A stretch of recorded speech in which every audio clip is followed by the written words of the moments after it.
e minha esposa somos católicos e temos 3 filhos.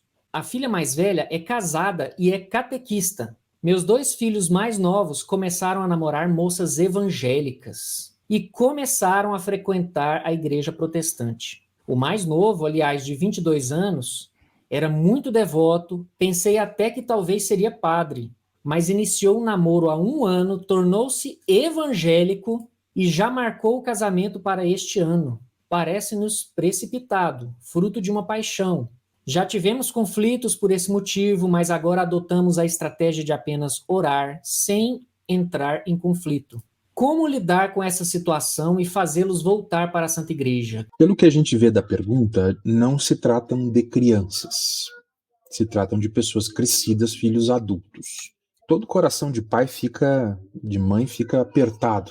Eu acho que a estratégia da oração, ela é a estratégia mais certa, desde que você dê um bom exemplo. Você precisa orar e agir. E como é que você faz isso? Você tem que usar a regra de ouro. Mateus 7,12. Se a pessoa quer casar com uma dona que é evangélica, deixe casar. E você vai dizer, olha, meu filho, pai não está de acordo, mas eu não vou te impedir, você já é adulto. Só lembre o seguinte, se der tudo errado, você tem o seu pai, a sua mãe, volte para casa. Eu acho que esse é o caminho. É o caminho que é igualzinho ao caminho da parábola do filho pródigo. É igualzinho.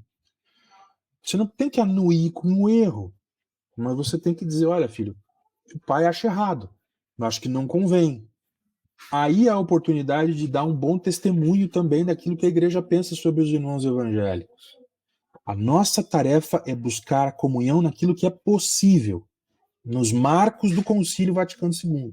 Isso quer dizer que nós temos que encarnar o que o concílio nos pediu. A gente evita o conflito. A gente procura a comunhão, procura incentivar aquilo que é bom. Estes pais vão poder dar exemplo de fé para os filhos adultos. Eu tive uma aluna na catequese, olhem bem, uma mulher, já devia estar chegando já nos seus 45, 50 anos de idade. Ela lembrava das orações que a avó dela fazia quando ela era menina. E disse, Gustavo, aquilo me trouxe de volta, porque a avó rezava. E assim, eu vi lágrimas na minha sala de aula lembrando disso. Eu já vi histórias de muitas pessoas que diz, olha, eu tinha na minha família, a minha mãe rezava por mim, o terço dela estava na mão.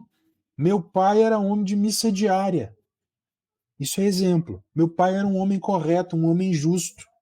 Ou seja, este exemplo, que é um exemplo ao contrário do católico de BGE, entendeu? Ele não gosta de viver a fé porque tu não vive.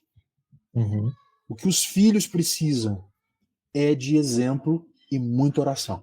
E oração, assim, não é oração só hoje, tá? É novena, é terço, põe no grupo de oração lá para rezar pelos filhos, põe lá no mosteiro para rezar. É oração, sabe? Com força. Não, eu tenho que rezar para meu filho abrir os olhos, eu tenho que rezar porque senão não vai acontecer. O retorno depende da sua oração e da sua ação. Olha, eu quis colocar essa pergunta porque eu senti a aflição desse pai. Sobretudo porque eu fui protestante e me tornei católico. E eu tenho um carinho imenso pela igreja protestante, um carinho e uma gratidão.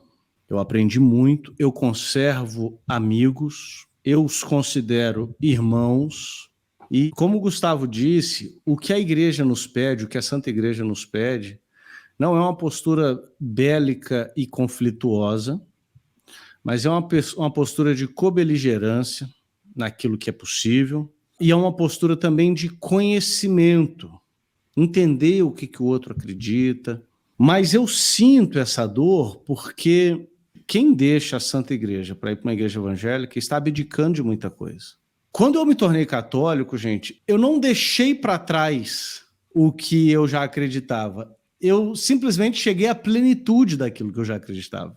Então, quem faz o caminho inverso deixa a plenitude e perde uma série de coisas, mormente a Sagrada Eucaristia. Porém, como o Gustavo disse, os meninos são maior de idade. Não tem muito o que fazer. O que dava para fazer, eu creio que já foi feito.